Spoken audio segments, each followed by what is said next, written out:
My friend has been asking me to shoot an okpa video because according to her, anytime she makes okpa is either as strong as brick or very watery. So this is me shooting a video. I'm going to show you guys how to make okpa as an Igbo girl that grew up in Enugu State. So you need some okpa flour. It's ground and sifted from bambara nuts. Okay. Next up, you're going to need some palm oil to give it that very good looking color. Next up, some salt for taste, of course. You're going to be needing some ground uziza seeds. I don't know the English name.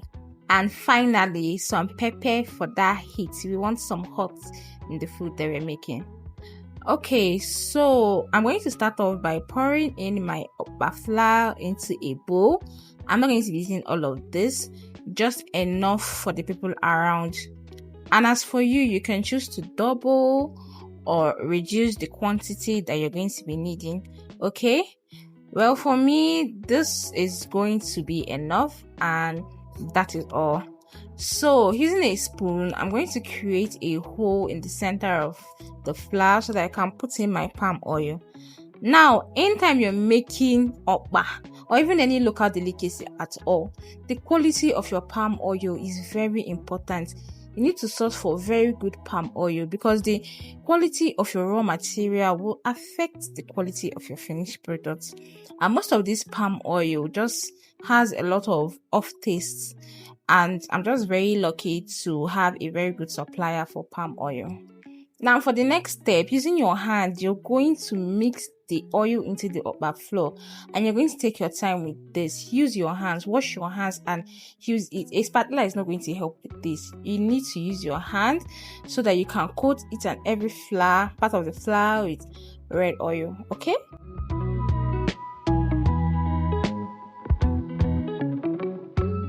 Now you're going to gradually add in room temperature water until you form a paste.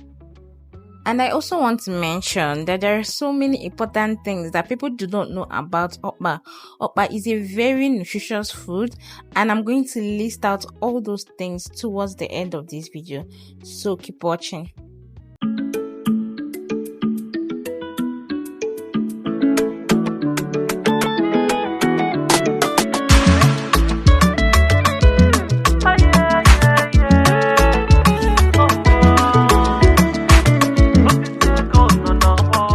Point, I'm going to pick up my spatula because what's coming next is that we're going to be adding very hot water, like boiling water, and I don't want to scald my palms. Okay, so I'm just going to gradually mix that together before going in with my hot water.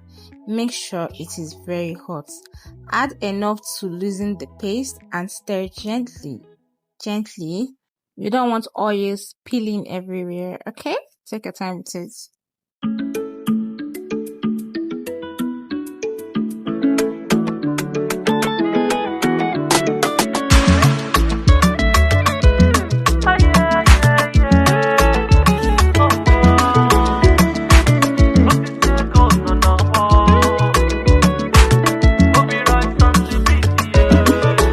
Now I'm checking to know if the water is warm enough for me to dip my hand inside, and yes, it is. I'm going to put my hand inside to get rid of any lumps that you're not able to remove in the beginning. So take your time with this. We don't want a lot of lumps in our okpa. We want little to no lumps. So dip your hand inside to check if the okpa is too coated around your palms. If it is, just add a little bit of water to loosen it up. That's perfect. So next up, we are going to be going in with every other ingredient that's going to make our okpa tasty.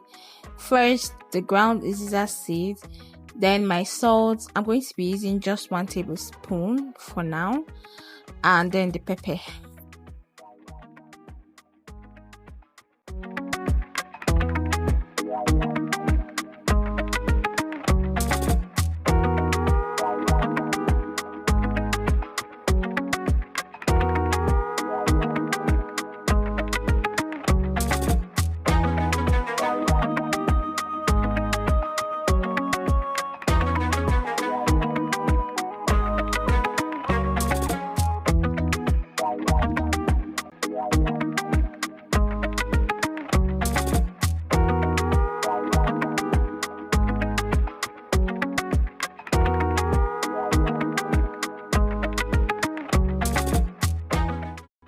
Now I'm going to tie up my by using leather so that I can steam it. I do not have banana happy plantain leaves, so I'm making use of what I have now. Since I don't have any help and nobody to hold it for me, I'm going to gently place my nylon over a cup for easy pouring of the liquid. If you're new to my channel and you've watched this video to this point and you like what you're seeing, please kindly click the subscribe button and subscribe to my channel. Support me, like my video as well. And if you're an old subscriber that has been following my channel, I just want to say a very big thank you. Your support means so much to me.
Before tying your okpa, please put a pot of water on fire and on low heat so that by the time you're done tying, you're going to meet a boiling pot of hot water.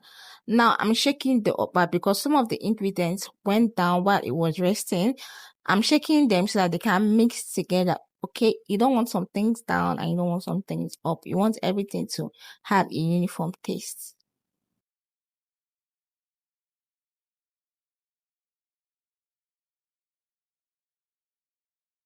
Now, when you're done with this last part, you're going to turn up your heat.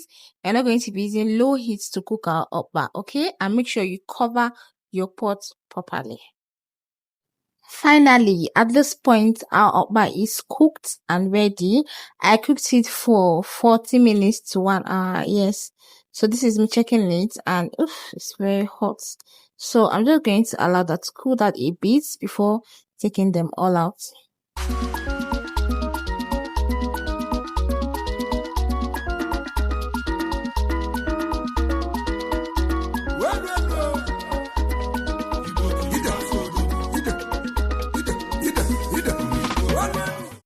Now you're going to allow that to cool and set before opening it up.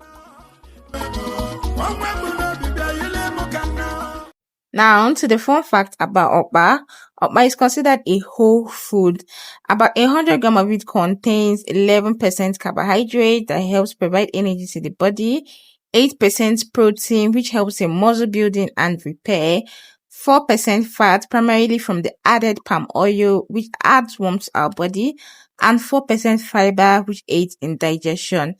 It is also rich in essential vitamins and minerals like folate, niacin, potassium, magnesium, and phosphorus.